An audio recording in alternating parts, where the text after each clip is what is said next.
Comment étudier le sens de variation d'une suite avec un logarithme népérien?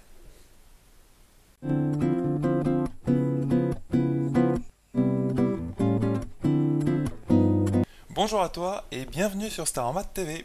Ici Romain, et dans l'exercice d'aujourd'hui, nous avons une suite notée UN qui est définie pour tout n, donc entier toujours, strictement supérieur à 0, donc n étoiles, d'accord?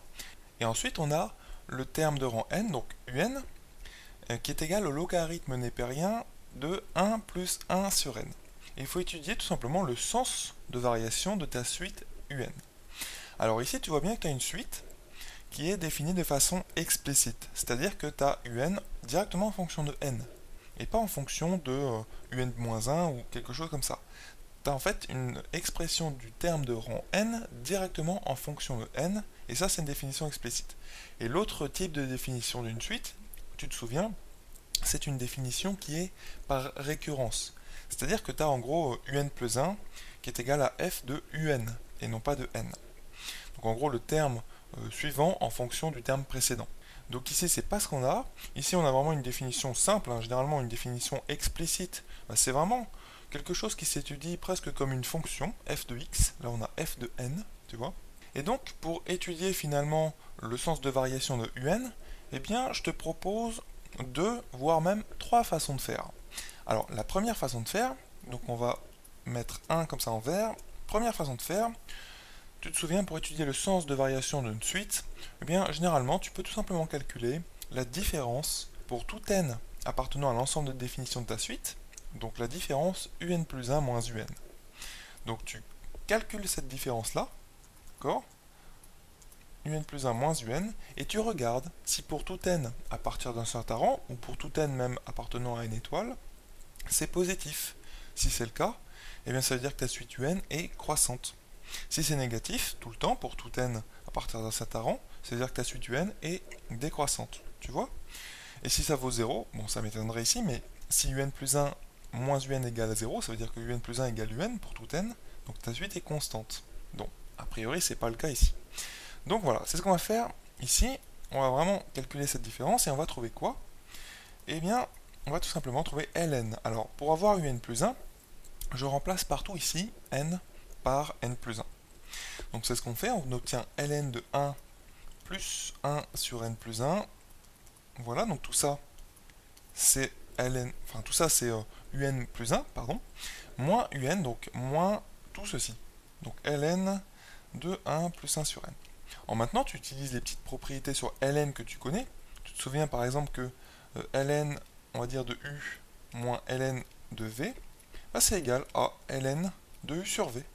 Donc c'est exactement ce qu'on utilise ici, sachant que le 1 plus 1 sur n, ça va être le dénominateur, c'est notre v ici, c'est quelque chose qui ne s'annule jamais.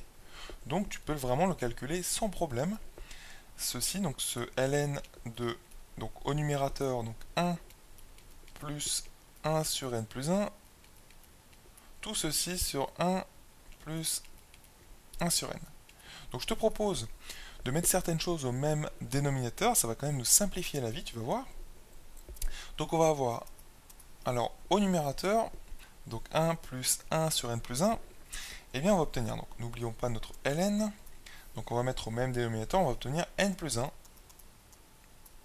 Voilà, plus 1, tout ceci sur n plus 1. Donc tout ça, c'est notre numérateur.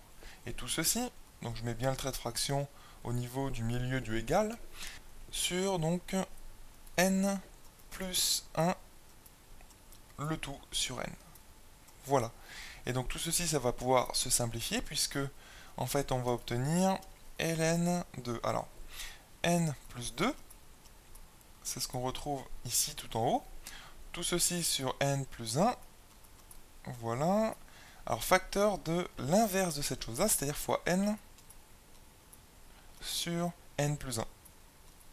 Et donc n'oublie jamais, hein, en milieu de calcul, ce que tu cherches à démontrer, tu cherches le signe, en fait, de cette différence un plus 1 moins un. Donc en fait tu cherches le signe, finalement, de tout ça. Donc de ln, de tout ça. Alors ce que je te propose de faire, c'est qu'on va étudier un petit peu ce qui se passe d'abord dans le ln. Et qu'est-ce qui se passe dans le ln? Eh bien, je te propose de développer au-dessus et de développer en dessous. Et on va obtenir donc ln de, alors, n carré, je vais ranger les polynômes qu'on va obtenir, puisque tu vois qu'on va obtenir des polynômes du second degré en n, ta variable c'est n, donc n carré plus 2n, ça c'est le numérateur, et au dénominateur, on va obtenir n plus 1 le tout au carré, donc tu utilises l'identité remarquable a plus b le tout au carré, et tu vas obtenir tout simplement donc n carré plus 2n plus 1. Voilà le dénominateur. Et là, qu'est-ce qu'on observe sur tout ça? Hein, tu te souviens, avant de passer au signe de ln de tout ça, on va étudier d'abord un petit peu tout ce qu'on a là-dedans.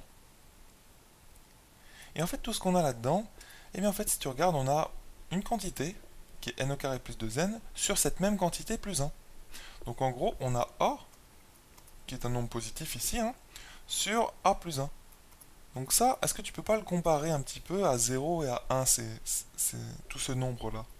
Et en fait, déjà, vu que a est positif ici, hein, c'est n carré plus 2n, donc plutôt que d'écrire ça, je vais écrire tout simplement la chose qu'on est vraiment en train d'étudier, donc n carré plus 2n sur n carré plus 2n, tu vois, plus encore un autre nombre, c'est-à-dire plus 1.